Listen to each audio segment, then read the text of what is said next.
Hello friends, good evening, welcome. ଆଉ ଚାଲ ଫେର୍ କାଲିର ଲାଗି ଗୁରୁବାର ଲାଗି ଏଇଟା ଝୋଟି ଚିତା ବନାମା।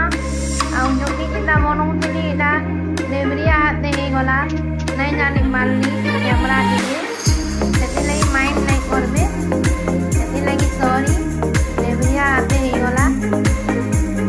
ଆଉ ମୋର ଭିଡ଼ିଓ ଭଲ ଲାଗଲେ ଲାଇକ୍